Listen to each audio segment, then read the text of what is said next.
So while she's in a nursing home, he's renovating my mom's house. Now, here's where it gets interesting.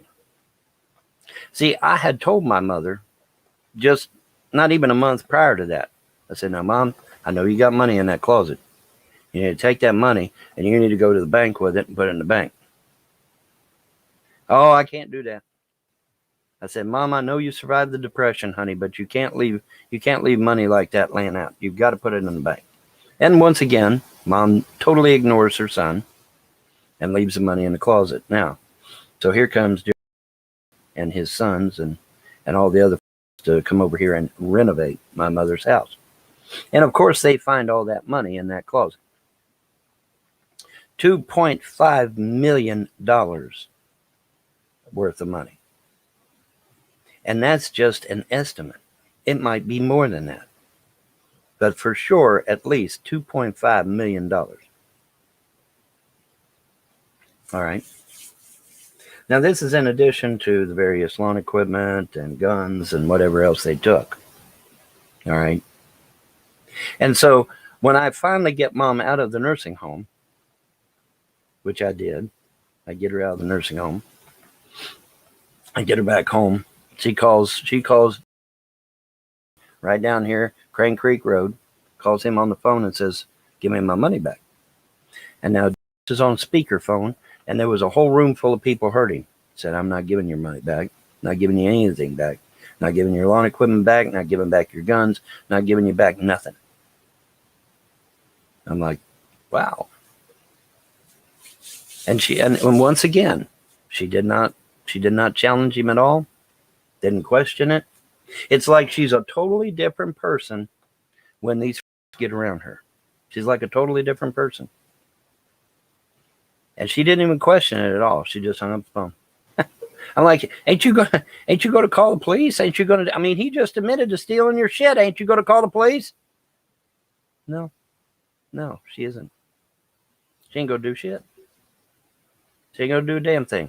Now, in the meantime, he gets this attorney by the name of the same that stood there like a damn asshole and watched me get dragged off to jail over a fucking kid in North Dakota that wasn't even mine.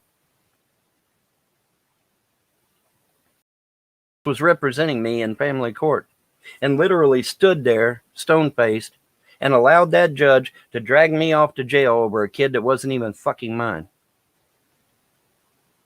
She didn't call for it. She could have called for a second DNA test and cleared my name, but she didn't do it because the fix was in. The fix was in. I didn't know it, but the fix was in. And that same appear in court when I'm trying to get guardianship of my mother. Oh, but that's just coincidence, right, guys? That's just coincidence? Huh? Don't shout me down when I'm preaching good. Huh? That's just a coincidence? I think not. But anyway. And of course I got weeping eye. No, I'm not crying, trolls. I just got weeping eye. My eyes tend to water sometimes. I don't know why. They just do. Anyway. So yeah. So he gets this. He illegally obtains POA over my mother. A POA that we had removed him from 3 times. Literally.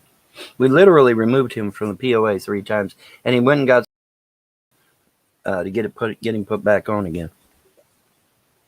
And then as soon as he gets that POA, he makes a beeline for her bank, First National Bank, and cleans out her checking, her savings, and safety deposit box. Cleans it all out. Now we are estimating that he got close to $3.5 to $4 million out of our bank account. All right. Now, what was the situation led up to that? Well, it just so happened something spoke to me. The gods, obviously. That's who it was. But something spoke to me. He said, go get her checking account record from the bank and go look at it. Her bank statement. I go look at her bank statement. Here's all these fucking little numbers down at the bottom of the paper.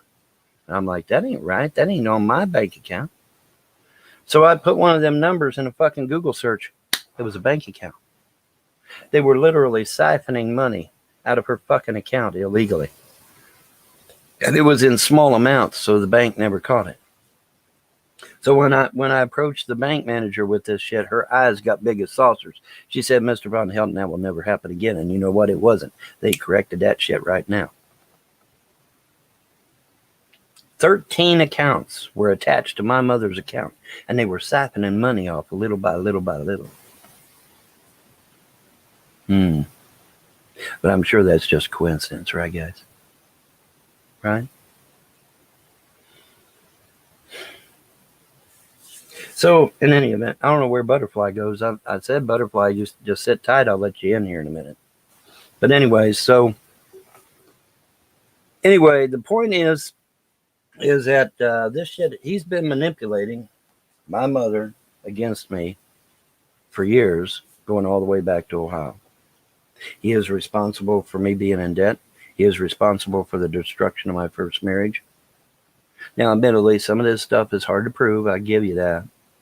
But I can actually go back now and look and see where he manipulated her. And when I seen how easy it was for him to convince her to do shit against her will, that was what was so fucking scary.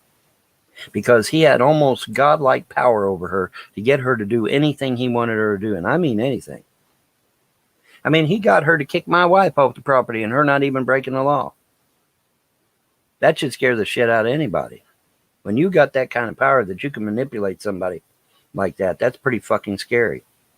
And apparently he can manipulate everybody else, because do you see a cruiser down there arresting his ass for stealing money out of my mom's house? No, you don't, do you? So he's either paid people off, or he's got some kind of manipulation to where he can manipulate people to do his will. And I heard through the grapevine by numerous sources that he wasn't even himself one time on stage when he was playing the bass guitar on stage. He literally came out of himself and became something else. Nobody wanted to elaborate on that, though. Gee, I wonder why. What did he become? What did he do on that stage?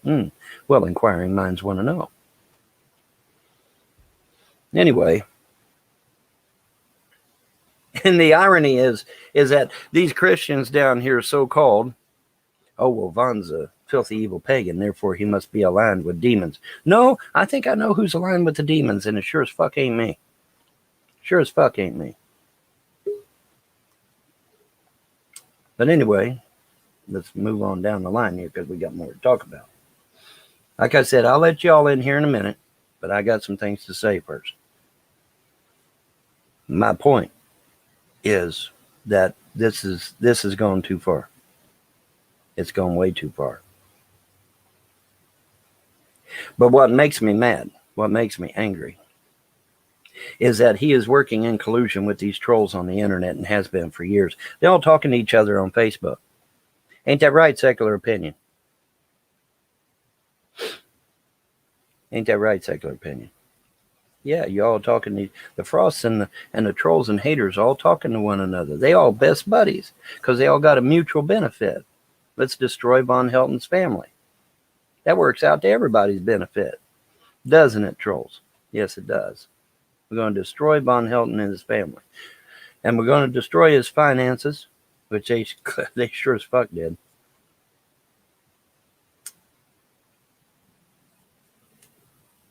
Now, you say, well, Von, why are you so upset? I'm going to tell you why I'm so upset. I was going to sue the shit out of these motherfuckers. I was going to sue the state of Kentucky. I was going to sue CPS. I was going to sue my attorneys, and I was going to sue the judge. I was going to sue all these motherfuckers. So I go online, and guess what I find? You can't sue none of these motherfuckers. They're all exempt. They're literally above the law. You can't sue them. In fact, you can't even sue the state of Kentucky. What you have to do is you have to get what they call a grievance of some kind. You have to file a grievance. Well, what the fuck is that? That's just something they can rip up and throw in the trash, right? Yeah. File a grievance, that ain't going to go nowhere. It's not going to go anywhere. So I'm like, well, shit, I'll contact all kinds of various organizations. I'll contact the ACLU and ACLJ. Well, you go online, and the first thing you see when you put ACLU in there is that they don't handle individual cases. They handle groups. They don't even handle individuals. ACLJ is the same way. They don't handle individual cases. So that I can't go there to get any type of help. They won't help you. You got to be a group or an LLC or something of that nature. You can't be an individual. No wonder these trolls are laughing. I'd be laughing too if I knew that you couldn't even fucking defend yourself against a tyrannical government that steals your fucking kids whenever they goddamn feel like. And my feckless lawyer, who sits on his ass, CPS literally lying in a court of law, and he doesn't even holler objection. He doesn't even declare a mistrial or call for an extension or nothing. Yeah, he didn't. He just sat on his ass. That's what you get when you get a rental lawyer anyway, by the way. They're not really there to defend you. They're there to represent you, but they're not there to defend you. Well, hell, all I got to do is stand there to represent you, right? I don't have to do shit. I can just stand there, and I'm representing you. Because representing you and defending you are two totally different things, isn't it right? Yeah, two totally different things.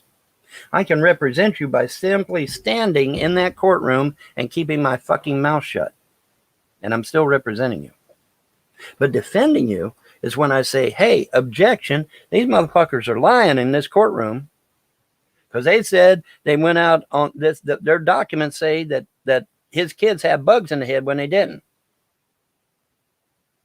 So they took the kids on a false premise. We have a word for that too. It's called criminal trespassing, felony kidnapping. And then when you add the 4 police officers that threatened me with bodily harm, that's criminal trespassing.